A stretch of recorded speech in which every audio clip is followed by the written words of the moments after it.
pakai Miles Habermas, sehingga kemudian kita membangun teori itu bebas, tidak harus terikat dengan teori yang sebelumnya. Kalau yang tadi Pak Aceh kan terikat dengan teori yang sebelumnya. Kalau ini tidak, karena konstruktivisme, bergantung kepada data. Kenapa? Karena belum banyak teori yang bicara tentang ini. Menurut saya begitu. Saya kira itu Pak Didin. Terima kasih Bro Didin. Baik, terima kasih Prof. Dede atas masukan dan pertanyaannya. Saudara Nasruddin, kalau saya bandingkan ya, latar belakang masalah saudara dengan disertasi yang lain, ini terlalu, dalam bahasa anak muda itu, cemen. Masa latar belakang masalah cuma 2,5 halaman disertasi, Prof. Aduh, orang lain itu ada yang 20 halaman, 25 halaman, minimal 10 halaman. Ini cuma 2,5 halaman latar belakang pendahuluan. Saya jadi bacanya geli. Jadi coba dibuat latar belakang masalah yang pantas sebuah disertasi. Pakai teori piramida terbalik ya, dari masalah yang umum mengerucut ke masalah yang khusus, kemudian lebih khusus kepada masalah tasawuf di pengajaran tasawuf di tempat penelitian Anda. Jadi tambahkan ya Nasruddin, jangan hanya 2,5 halaman yang belum memenuhi syarat itu. Kalau dalam ujian review kemarin dilihat lagi lebih serius oleh penguji, mungkin tidak akan lulus ujian review proposalnya dulu itu ya. Nah, jadi tambahkan yang jelas sehingga ini betul-betul sebuah disertasi, latar belakang masalahnya saja sudah mantap, apalagi isinya. Ya. Yang kedua, dari segi teknis subjudul tadi Prof. Asep sudah menyinggung, pakai huruf kecil subjudul itu. Huruf besar itu hanya bab. Misalnya kata pendahuluan itu huruf besar semua. Bab 2 misalnya tasawuf dan pembelajarannya di PTKIN. Nah, itu besar. Subjudulnya kecil-kecil kecuali huruf depannya aja. Latar belakang masalah L-nya besar, B-nya besar ya. Nah, itu yang menjadi masalah penting untuk diubah. Lalu saya lihat tidak ada tujuan ini ya.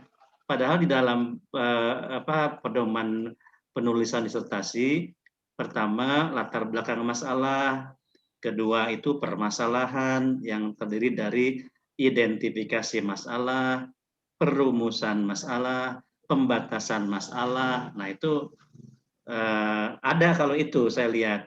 Tapi tujuan tidak saya lihat tujuannya. Jadi tidak ada tujuannya. Jadi ada 3 hal dalam disertasi karya ilmiah yang tidak boleh tidak harus sinkron. Pertama perumusan sinkron dengan tujuan. Tujuan sinkron dengan kesimpulan nanti. Kalau perumusan ada 3, tujuan harus 3. Cuma ada bedanya sedikit. Kalau perumusan diungkapkan melalui kalimat pertanyaan. Kalau tujuan kalimat berita, kalimat informatif ya. Untuk menjelaskan, untuk memahami, untuk menggali informasi, untuk mencari data atau menemukan teori dan lain sebagainya. Kesimpulannya juga harus jumlahnya sama sesuai dengan tujuan dan perumusan. Nah, itu perhatikan di dalam pedoman yang harusnya ada tujuan. Tadi Prof. Dede mungkin sudah menyampaikan, di sini saya lihat pendekatannya ada 2. Pendekatan kadang-kadang Anda menyebut fenomenologi itu pendekatan, tapi di samping lain kualitatif juga disebut pendekatan. Nah, coba dilihat di pedoman di metode penelitiannya. Di satu pihak Anda mengatakan penelitian ini menggunakan metode kualitatif. Tapi di kalimat berikutnya penelitian ini menggunakan pendekatan kualitatif. Itu 2 hal yang berbeda ya, antara metode dan pendekatan. Ibarat pisau ya, kalau pisau itu kita punya pisau sendiri, itu metode itu. Saya mengupas buah mangga dengan pisau sendiri. Saya mengupas wortel dengan pisau sendiri. Tapi saya ingin mengupas wortel dengan ada gerigi-gerigi seperti bunga misalnya, atau mengupas buah mangga yang ada gerigi-geriginya hasilnya, ya seperti bunga. Terpaksa kita pinjam pisau orang lain yang bisa menghasilkan gerigi. Nah, jadi pendekatan itu ibaratnya kita pinjam pisau lain, ya. Kalau pakai kalau pakai pisau kita, pisau yang lurus-lurus saja. Tapi kalau pendekatan, kita pinjam fenomenologi, sosiologi, politik, sejarah. Nah, itu kita pinjam disiplin ilmu lain untuk melakukan penelitian kita. Itu mungkin ada kesalahan ketik saja barangkali, Saudara Nasruddin. Itu metode ya. Ya, pendekatannya yang betul itu fenomenologi, metodenya kualitatif. Kita bisa seperti itu. Ya, terakhir dari saya, karena sudah panjang lebar dari Pak Asep dan Pak Dede, ini coba kepada Aceng, kepada Nasruddin, saya lihat jurnal dengan bukunya itu disatukan, dicampur. Ya.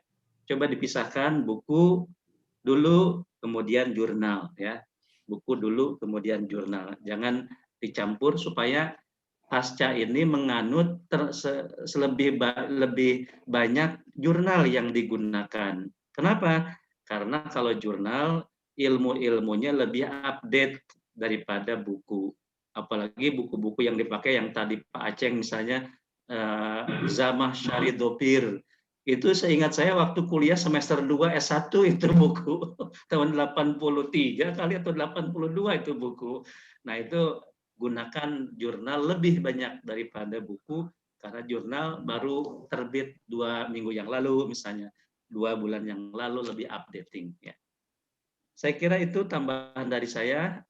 Kita sudah 2,5 jam ini dari jam 1 ya, tapi kita ada satu lagi mahasiswa yang menyusul, ya, namanya Muslim Kamil. Kita beri kesempatan untuk menyampaikan pengantar. Silakan Muslim Kamil, barang 5 atau 6 menit.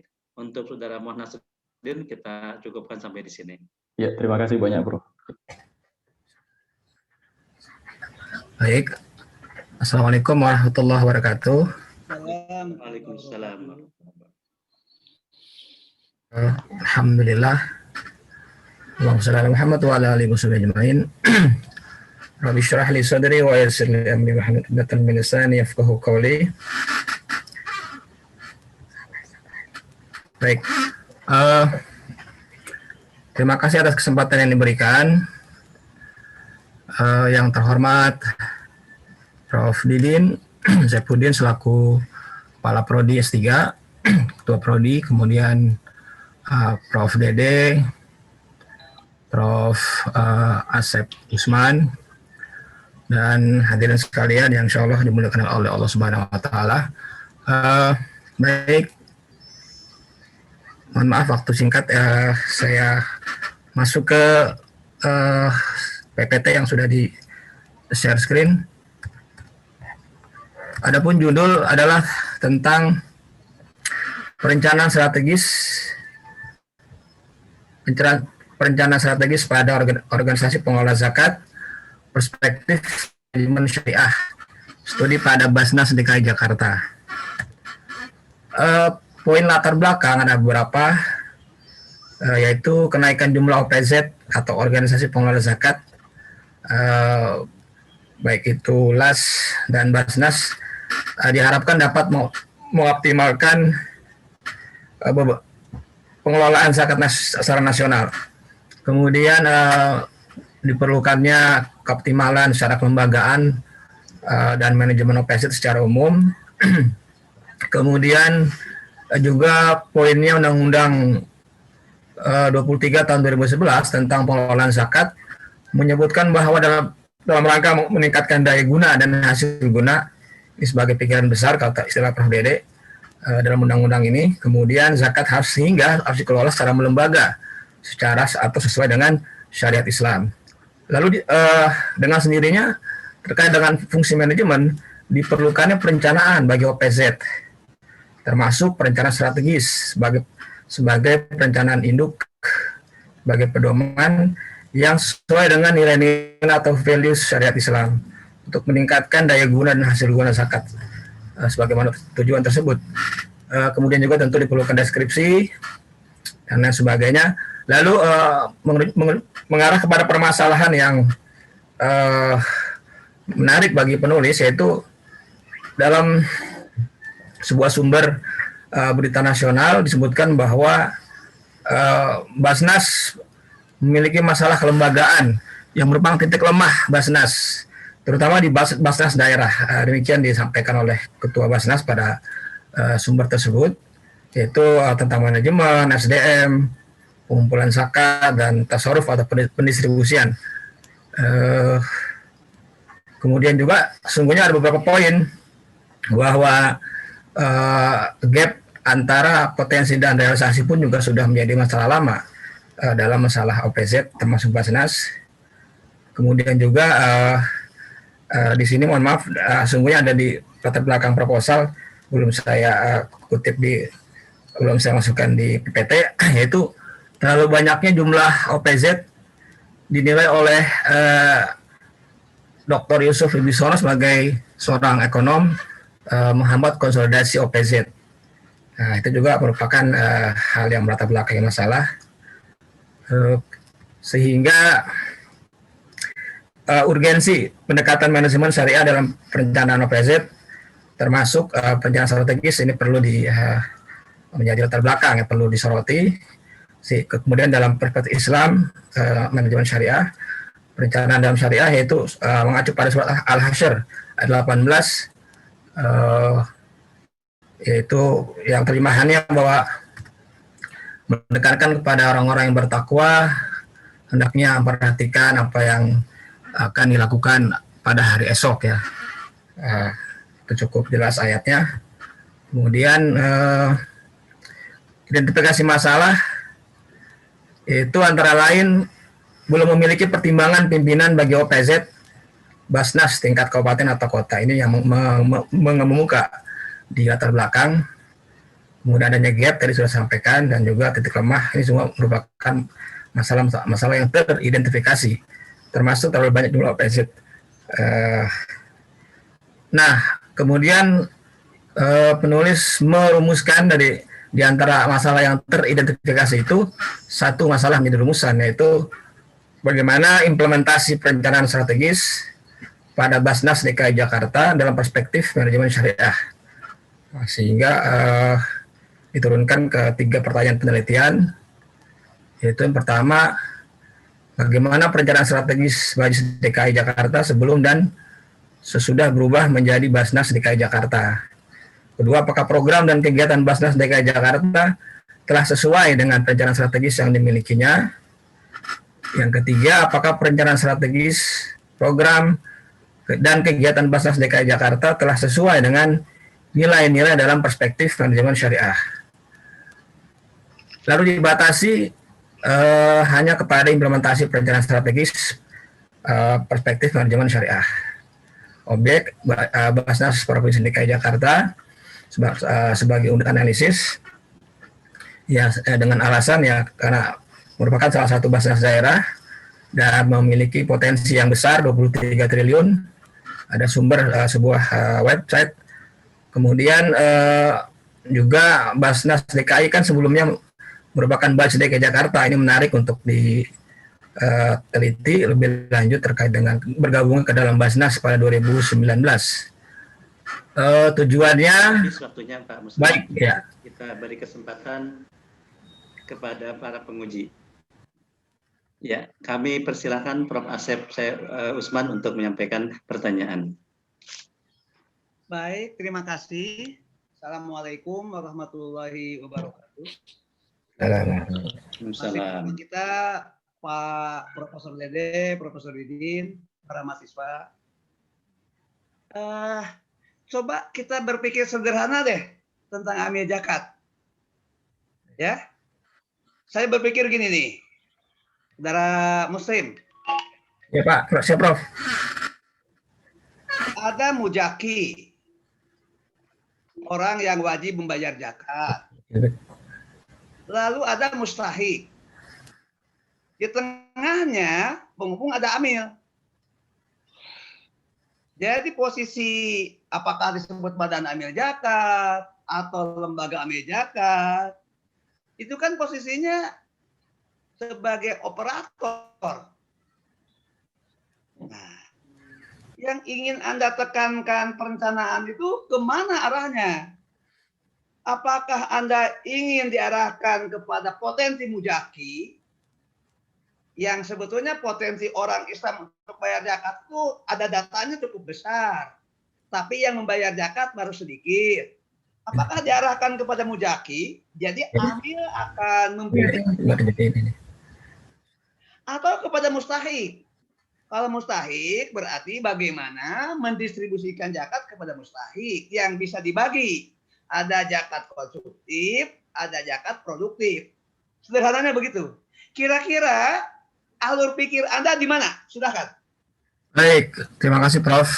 Bentar, Pak Muslim tarik dulu itu PowerPoint-nya.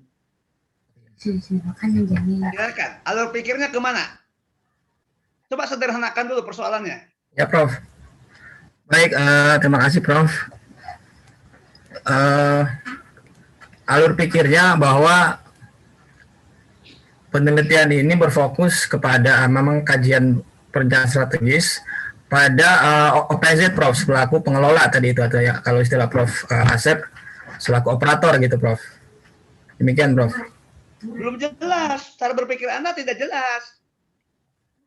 Jadi alurnya perencanaan strategisnya ini dalam konteks mengkaji OPZ sebagai operator Prof atau sebagai organisasi yang mengelola lembaga. Jadi Di operator ini, OPZ, apakah Anda ingin melihat seberapa dia tadi tasarruf? Tasarruf itu mendistribusikan zakat yang sudah terkumpul kepada mustahik. Apakah itu? Atau berpikir kepada sumber? Bagaimana OPZ berpikir bahwa mujaki-mujaki ini bisa bayar zakat lebih banyak? Jadi arahnya itu tidak jelas. ya, jadi memang topik ini lebih diarahkan kepada OPZ atau secara kelembagaan Prof. Jadi fokusnya kepada kelembagaan Prof. Jadi kepada OPZ gitu. Manajemen kelembagaan. Pertanyaan saya, maaf. Baik Prof. Saya sudah menyederhanakan persoalan, Anda belum nyambung. OPZ ini itu kan bagian daripada amil lah sederhananya kan. Al-Quran sebutnya wal amilina 'alaiha. Begitu. Ya. Coba.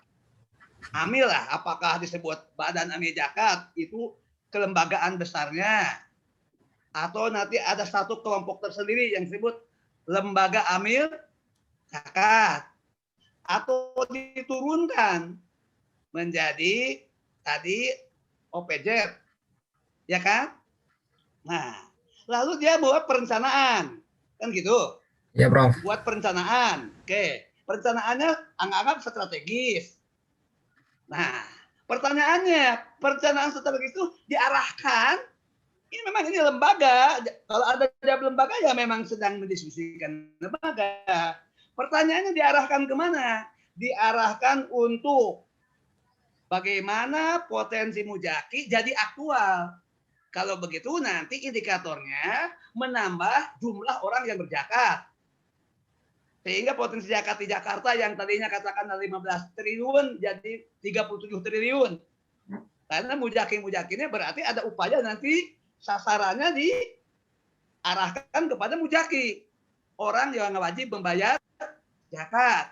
Indikatornya penerimaan zakat meningkat. Itu satu. Apakah ke situ? Atau diarahkan kepada tentang penggunaan penyaluran. Kalau penyaluran berarti seberapa banyak mustahik yang 7 komponen itu bisa. Kan Al-Quran menyebut ada 8. 8 itu diambil satu, amil jangan dihitung. Jadi ini orang miskin, fakir, miskin, gorimin, sabilillah, ibnu sabil. Lalu apakah ke situ? Pertanyaan saya yang belum tergambar tuh, ini perencanaan diarahkan kemana? Paham sekarang? Coba dijawab. Baik Prof. Tadi memang selain potensi, kalau yang tadi Prof sampaikan juga kan ada aspek manajemen ya kaitannya Prof. Tapi kalau lebih spesifik ke yang Prof sampaikan, insya Allah itu lebih kepada ini Prof, tadi pengoptimalan potensinya Prof, potensi zakat sehingga paling tidak mengurangi gap gitu potensi zakat yang ada dengan realisasinya gitu Prof. Harus jelas, jangan ragu Anda. Iya Prof. Jadi mohon izin saya ulangi Prof. Jadi di antara yang Prof sampaikan itu memang terkait dengan secara umum terkait dengan kelembagaan, memang disebutkan di situ ada masalah distribusi dan masalah manajemen, masalah SDM.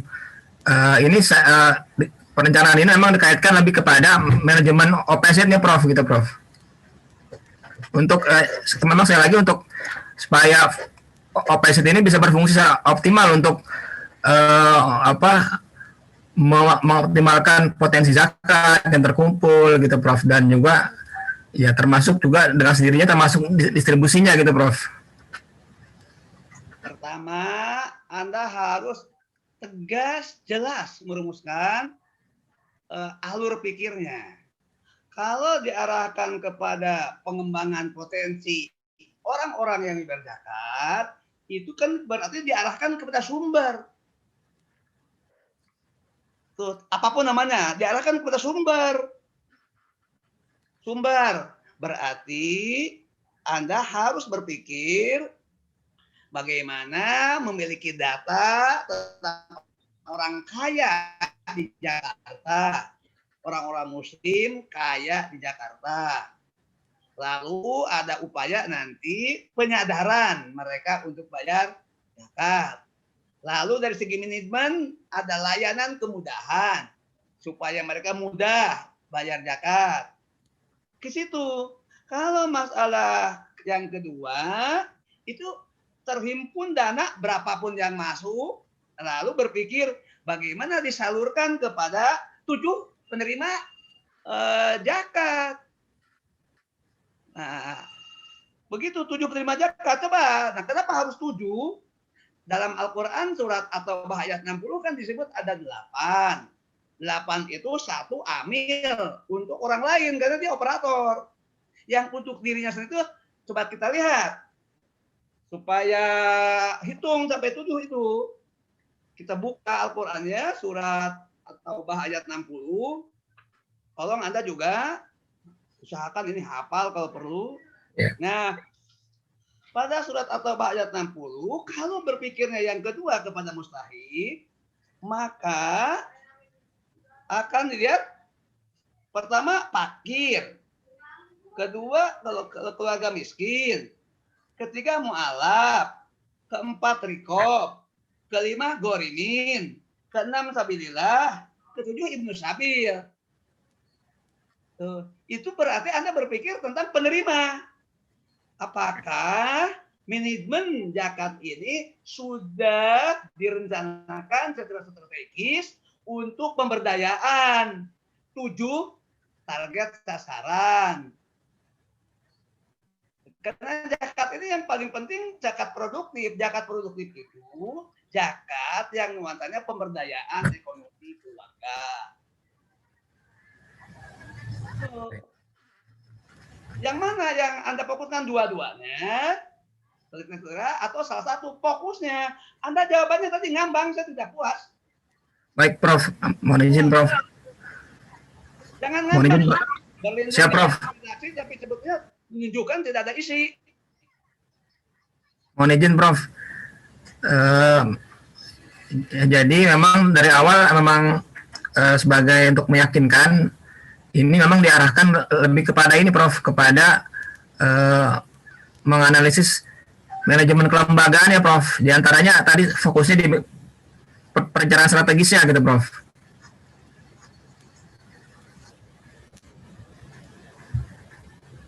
Nggak nyambung dah. Gimana Prof? Situ lagi ya Allah ya Rabb.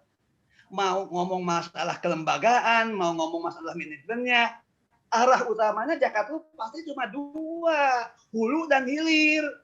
Anda ke hulu atau ke hilir? Kalau tadi hulunya kaitannya yang orang yang bayar zakat.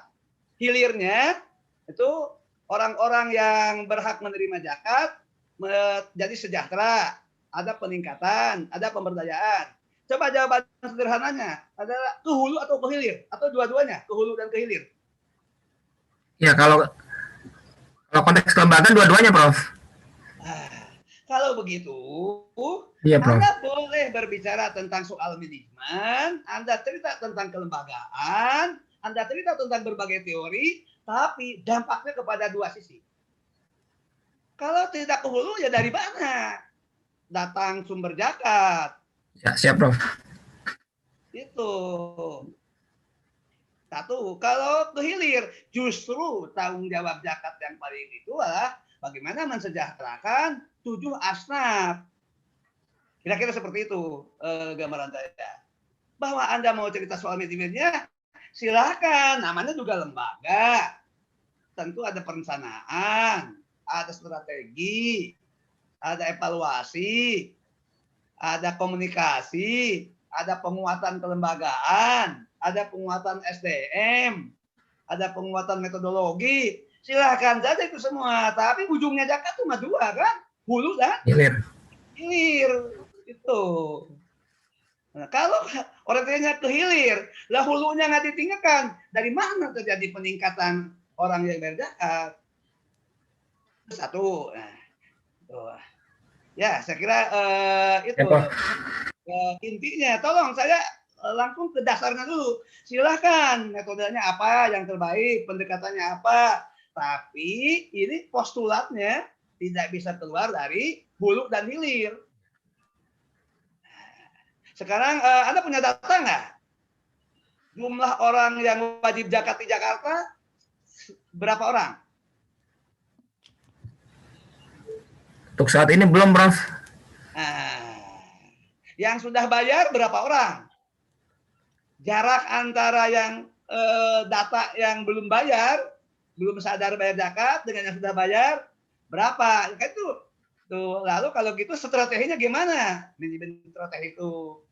Kalau Anda harus punya data berapa orang? Itu orang-orang kaya, orang-orang muslim kaya yang sudah kena nisab wajib zakat di Jakarta. Berapa yang sudah bayar? Sekarang berapa pemasukan per tahun berapa? Yang ada baru ini, Prof. Sementara ini data potensi zakat di Basnas DKI Jakarta, Prof. Ya, jadi kalau gitu, Iya. kekuatan data menjadi sangat penting. Lalu pertanyaan saya nih, akademik, ketika distribusi, apakah 7 asnaf yang sudah Al-Quran sudah merata? Jangan-jangan lebih banyak diambil oleh Amil. Amil terlalu dominan mengambil untuk gaji pegawai, gaji direkturnya. Jangan-jangan yang kaya itu adalah Amilnya, bukan mustahiknya. Itu kritik tajam. Tuh. Anda berani nggak menemukan data itu? Jangan-jangan alokasi terbesar bukan untuk mustahik, tapi untuk administrasi, untuk bayar gaji pegawai, untuk honor apa namanya sekarang yang Jakarta sekarang komisaris ya. Apakah kok itu? Iya, jangan-jangan habis untuk Amil tanpa dominan, untuk mustahiknya berpersen. Nah sekarang coba bisa nggak Anda bisa menjelaskan? Kan ada 7, ada keluarga fakir, ada miskin, ada mu'alaf, ada gorim rikob, ada gorimin, ada Alhamdulillah, ada insabiyah. Ya. Dalam distribusi mana yang dominan sekarang terlaksana? Ya saat ini ya yang standar memang fakir miskin, Prof. Kemudian fisabilillah, Prof. Pendidikan gitu misalnya. Ya. Berarti itu juga bisa dievaluasi kalau cara berpikirnya adalah Al-Quran menawarkan 7 segmen yang berhak menerima zakat selain Amil, sementara realitasnya adalah baru diperlukan kepada keluarga fakir, keluarga miskin, kepada sabilillah. Itu kan berarti target sasaran yang disebut Al-Quran belum terpenuhi. Mau disebut syariah, mau apa ya, belum terpenuhi. Anda harus berani mengatakan itu. Kali ini dalam studi untuk disertasi itu harus ada keberanian evaluatif terhadap realitas atau terhadap fenomena zakat yang sedang terjadi. Itu saja dari saya, Pak Didin. Prof. Didin.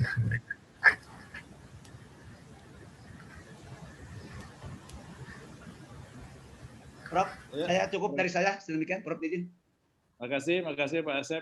Nah, ya silakan. Sudah selesai Prof Asep ya? Udah. Iya, kalau begitu langsung Prof Dede, saya tadi sinyalnya terganggu. Silakan, Oke, Prof. baik. Makasih Prof Asep sudah semakin menjelaskan. Pertanyaan gini, maksud saya gini, Prof Didin ya, kalau judul ini kita loloskan, memang harus ada sesuatu. Apakah ada novelty-nya nggak kira-kira gitu maksud saya? Jangan sampai nggak ada novelty. Kayak tadi Nasruddin itu bagus novelty-nya, cuman susah datanya. Itu bagus novelty-nya, karena tapi datanya ada nggak gitu, sebenarnya biar dia kerja serius. Ini kalau yang ini kan lembaga lasdanya itu kan pasti punya renstra. Pasti punya lasda ya, sekarang lasda zakat daerah kan. Lasda DKI itu kan pasti dia punya renstra gitu kan.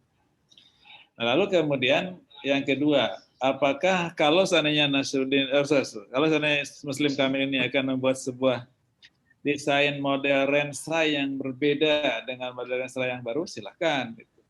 Sekarang ini pertanyaan saya, apakah renstranya sebelum lasda itu harus berbeda komponen-komponen dalam renstra itu dengan lembaga yang lain, umpamanya lembaga pendidikan, umpamanya, atau lembaga keuangan lain, umpamanya perbankan, umpamanya, kan masing-masing punya renstra nih. Apakah ada distingsi renstra lasda dengan renstra yang lain? Kalau menurut Muslim Kamil ada sesuatu yang memang itu distintif dan sangat berpengaruh terhadap rendahnya retribusi zakat di masyarakat, itu novelty, itu sesuatu yang baru gitu. Kalau ada itu bisa kita coba pertimbangkan atau kemudian bisa kita coba teruskan atau apa gitu kan. Yang barunya itu sepertinya apa kira-kira Pak Muslim Kamil? Ya, baik Prof. Memang novelty-nya ini lebih kepada kajian dengan pendekatan analisis ilmu manajemen syariahnya, Prof. Jadi walaupun memang Basnas itu secara tadi yang undang-undang memang dikelola secara syariah gitu kan sebagai lembaga, tetapi tadi yang Prof sampaikan memang sebuah atau proses perencanaan strategis itu kan ya itu belum tentu memang bisa dimaknai, belum tentu juga ketika dianalisis perspektif manajemen syariah gitu kan, dalam arti menggunakan keilmuan gitu kan, manajemen dan juga keislaman dalam konteks integrasi tentunya. Jadi ini menurut saya atau penulis ya dalam hal ini ya merupakan suatu yang baru gitu Prof, untuk lebih memfokuskan kajian kepada perspektif manajemen syariahnya terhadap proses perencanaan strategis gitu Prof pada Basnas. Ini Pak, begini Muslimnya, bahwa renstra itu kan komponennya ya. Visi harus ada, misi harus ada, kan kemudian. Nah itu adalah perencanaan yang berbicara ketercapaian. Baik. Makanya tidak boleh lama-lama, cukup 4 tahun atau 5 tahun, karena akan tercapai. Kenapa tercapai? Dia punya visi, punya misi, punya resource. Ada orang yang bisa mengerjakan. Ada biaya untuk orang bekerja, gitu kan? Ada dukungan masyarakat. Sehingga kemudian itu bisa berjalan gitu, bisa berjalan. Ini apapun lembaga akan 5 aspek ini harus ada dalam renstra. Apakah untuk Basda ada kriteria tambahan atau tidak? Kalau ada menurut Muslim berarti itu novelty-nya gitu loh. Kita coba uji, kita lihat gitu. Iya, kalau pada dasarnya Prof memang ada ciri khas tersendiri memang kan, secara manajemen kan diamanahkan harus sesuai dengan syariah gitu Prof. Jadi dikelola sesuai dengan syariah gitu. Nah, sesuai dengan syariah itu syariah Islam itu apa kira-kira yang mengharuskan itu? Sesuai syariah itu apa yang harus available dalam Renstra sesuai syariah itu apa yang harus ada di situ selain 5 tadi? Ya tentu memang kalau bahasa undang-undang itu memang secara normatif disampaikan demikian, diamanahkan demikian sebagai OPZ. Tentu secara praktis nanti kan inilah Prof yang menurut saya gitu kan bisa dianalisis dalam perspektif manajemen syariah apakah sudah sesuai gitu Prof praktek manajerialnya atau dalam hal ini khususnya perencanaan strategisnya dengan itu Prof. Baik, sekarang gini Muslim Kamil ya. Jadi, baik Prof. Kalau ini kan Renstra itu terlaksana ketika ada resource. Resource yang akan melaksanakan itu kan orang. Ya, orang ya. Orang ini dalam pendekatan Pemda DKI, pendekatan di kantor pemerintahan, itu orang ini kenapa dia mau bekerja? Karena dia merasa secure. Kenapa dia secure? Karena dia punya gaji. Punya kemudian asuransi kesehatan. Punya asuransi apa lagi, sehingga dia merasa nyaman, maka dia mau bekerja gitu. Bekerja. Nah, itu kan sudah orang menjadi produktif dengan pendekatan-pendekatan ini. Tambah nanti ketika tidak cukup dengan gaji, tidak cukup dengan asuransi segala macam, tapi penghargaan yaitu apresiasi terhadap karya. Dan kata-kata terima kasih Anda telah berprestasi luar biasa. Itu kan apresiasi. Ini kan sudah ada dalam manajemen sekuler. Dari Maslow kan, saya kira Muslim tahu, itu teorinya Maslow kan gitu. Ya. Nah, apakah manajemen syariah juga menambahkan values lain atau unsur lain dalam manajemen ini sehingga kemudian efektivitas Renstra itu bisa lebih efektif dibandingkan dengan yang manajemen sekuler tadi, gitu kan? Sehingga kemudian retribusi zakat itu bisa meningkat seperti Pak Asep tadi katakan, gitu. Iya. Retribusi zakat selalu bisa meningkat. Kalau memang ada, itu merupakan distingsinya dan itu merupakan novelty-nya, saya kira Pak. Ya Prof, persis bahwa memang perspektif manajemen syariah tentu menawarkan values atau nilai-nilai kesyariaan gitu kan dalam muamalah manajemen. Khususnya dalam perencanaan seperti yang saya sampaikan tadi di awal surat Al-Hasyr ya, a'udzubillahi minasyaitonirrajim, ya ayyuhalladzina amanu taqullaha wal tanzur nafsum ma qaddamat lighad wattaqullah innallaha khabirum bima ta'malun. Ini sangat melandasi Prof, ini memang ada bagi organisasi maupun individu, bahkan inilah yang bedanya dalam manajemen syariah, melandasi bahwa perencanaan itu harus mengakar selain mengevaluasi di masa lalu, kemudian dipersiapkan dengan baik, dengan sungguh-sungguh, dengan ketakwaan, nilai-nilai tadi yang Prof maksud untuk mencapai sukses di masa depan yang lebih baik itu Prof. Bahkan visinya sampai ke akhirat Prof. Makanya kemudian Muslim ya. Ya Prof. Jangan berhenti di ayat itu, jangan tapi harus teruskan. Wala takunu kaladzina nasallahu fa ansahum ulaika humul fasiqun gitu loh. Ya, siap. Wala takunu kaladzina nasallahu fa ansahum gitu loh. Jadi gini maksud saya, ada kriteria keenam dalam pengembangan Renstra di dalam manajemen syariah untuk retribusi zakat ini. Jadi sebenarnya tidak hanya untuk zakat Pak Asep ya, tapi untuk yang lain-lain juga sama, untuk efektivitas dan juga pengekstensifikasi dan juga intensifikasi dan juga ekstensifikasi program dan pelaksanaan program, juga produktivitas program. Itu tadi, wala takunu kaladzina nasullah. Jangan orang, saya mau bekerja, kenapa? Karena gaji saya besar. Karena asuransi kesehatan saya dikasih prudensial oleh perusahaan saya, maka saya kerja serius, gitu kan itu kan? Itu kan teori reward dan itu teori sekuler. Tapi di sini mau gaji besar atau gaji kecil, wala takunu kalladzina nasullah gitu.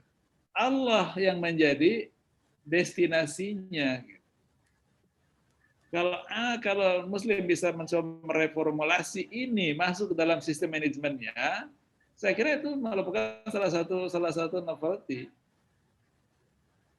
Dan masuk dalam judul. Dalam judul gitu. Dalam judul integritas keagamaan dalam rangka manajemen gitu loh. Jadi memang integritas keberagaman itu harus dijadikan sebagai salah satu judul besar gitu. Karena ini yang nggak ada di Maslow gitu. Kalau menurut saya, Prof. Didin ya. Kalau saya sebenarnya bisa sih ini diteruskan, akan ketemu novelty-nya jika tadi itu menambah dari 5 kriteria Maslow menjadi 6 atau 7 kriteria dalam rangka meningkatkan efektivitas pelaksanaan Renstra. Kalau Renstra itu semuanya sama, Pak. Semuanya sama. Dan semua resource yang akan bekerja untuk melaksanakan Renstra itu pasti kalau dia merasa aman, dia gaji besar, dia kerja serius, Pak. Dia serius gitu kan. Nah, sekarang kita pertanyakan, saya kurangi gaji Anda itu. Akan hasilnya sama dengan itu dengan yang gaji tinggi atau tidak? Kalau sama, kenapa? Karena punya integritas kepada Tuhan. Itu berarti memang integritas kepada Tuhan itu mempunyai sesuatu daya dorong orang untuk bekerja. Mungkin itu bisa jadikan novelty kali ya. Ya, Prof. Jadi kalau terserah Prof. Didin dan Pak Prof. Asep ini, kalau itu dimasukkan dalam judul mungkin akan menarik dan itu akan jadi salah satu novelty dan itu distingsi dari keilmuan manajemen syariah gitu loh. Syariah itu bukan bicara soal halal dan haram saja, tapi juga soal motivating to work, motivating to be productive, itu juga syariah. Gitu kan. Tuhan tahu saya bekerjakan ini, Tuhan tahu ini, tapi kemudian bla bla bla bla bla bla gitu kan. Saya karena itu tidak mudah loh Muslim. Prof. Didin untuk mencari orang, membahas yang begini, menguji segala macam. Kalau seorang profesor udah nguji 5, dia stop. Saya nggak mau lagi disuruh nguji oleh Pak Didin. Karena remon saya yang sampai di situ. That's all. Sehingga Pak Didin kesulitan mencari orang. Kenapa? Karena kita semua terganggu oleh Maslow gitu loh. Bukan oleh Allah. Jadi bukan wala takunu kaladin nasullah fa ansahum, bukan itu yang dipakai, tapi how much Pak Didin will give me. How much will give us, gitu kan? What kind of assurance of will give me. Wanipiro. Ini hanya Pak Asep yang mau siang-siang mau jadi penguji ya, kan dia seorang sufi kan. Betul, Prof. Asep. Pernah hanya Pak Asep. Orang dia terus saja Bro Didin, dia sufi kok Pak. Aman Pak. Tapi gitu, coba ini dieksplor. Kalau menurut saya, kalau ini dieksplor, mungkin itu akan jadi sebuah novelty gitu. Ya, Prof. Jadi mau manajemen syariah tidak hanya symbolizing of the management, Islamic management, tapi juga kemudian secara substantif ada values baru yang kita tambahkan. Jadi Maslow itu boleh kita tambah, tapi ini Islamic humanism gitu loh. Kan itu boleh. Ini kenapa? Karena saya nambahkan 2 nilai dalam tadi Al-Quran untuk masuk ke Maslow. Orang bisa produktif dengan gaji besar, asuransi cukup. Tapi gaji berkurang pun tetap produktif. Kenapa? Karena ada Allah. Itu kan menarik. Itu menarik. Coba, ini bisa nggak jadi disertasi, Pak? Ya, clear ya? Betul. Karena tapi ini pendekatannya metafisis, Pak. Jadi ini metodologinya tidak cukup metodologi fenomenologi, Pak. Ini harus metafisis, Pak, harus hermeneutik.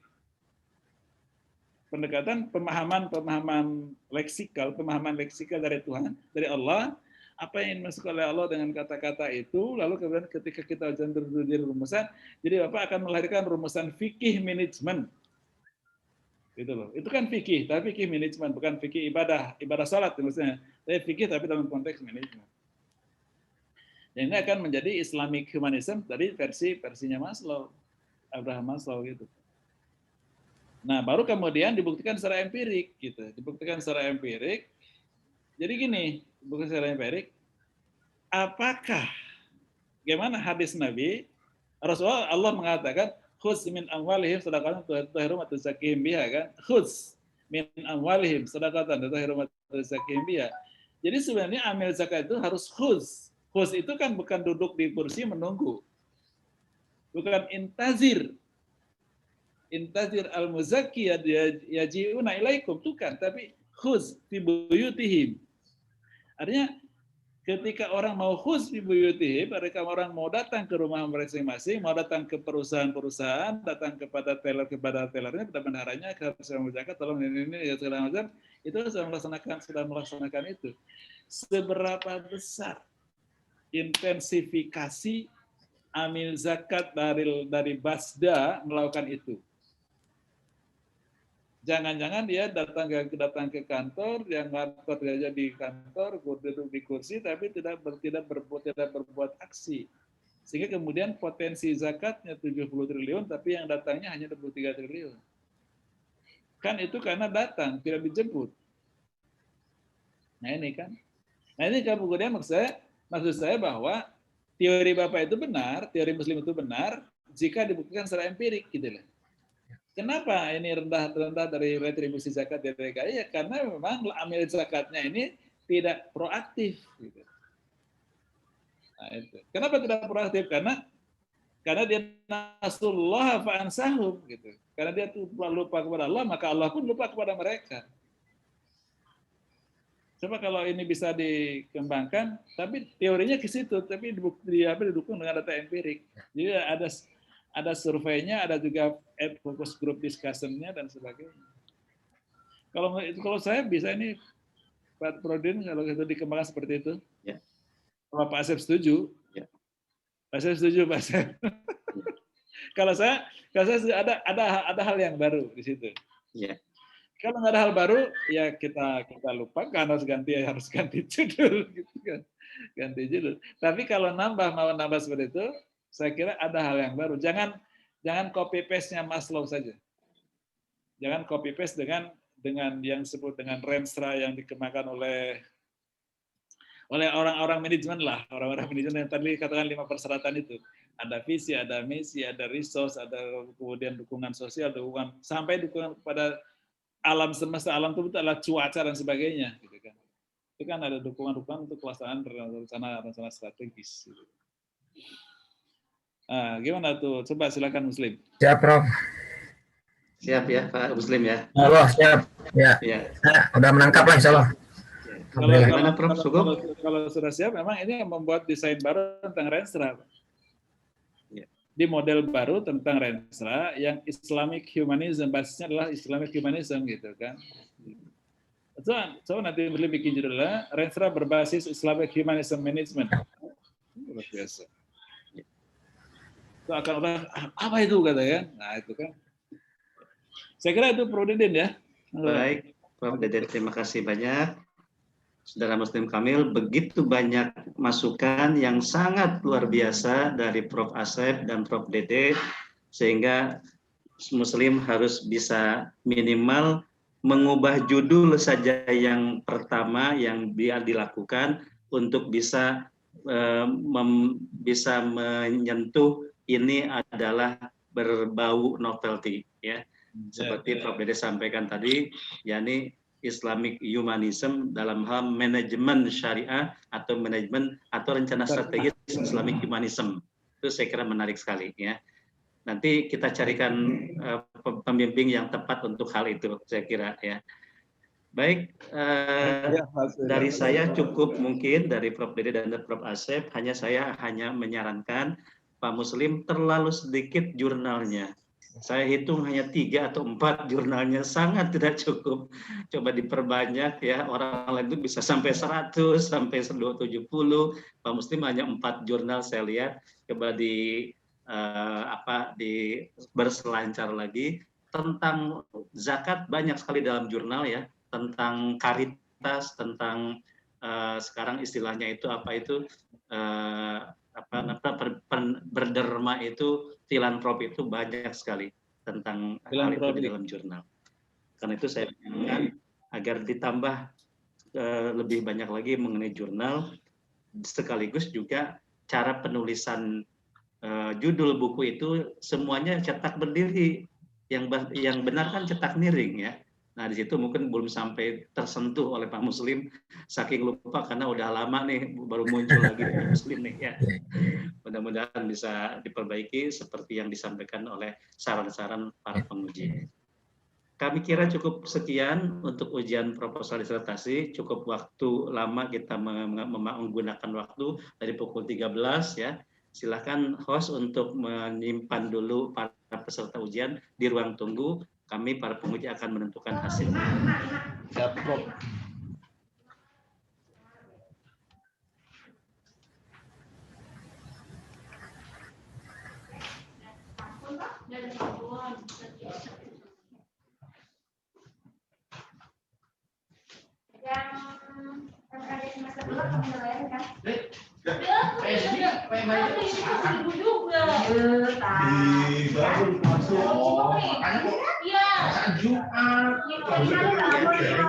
Dimatikan dulu audionya.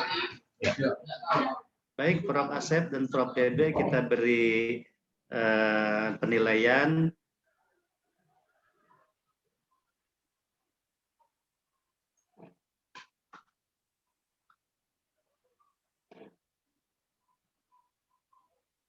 Muslim Kamil sudah hadir, Aceng Nasrudin yang belum hadir. Dipanggil lagi Pak. Ya. Sudah ya.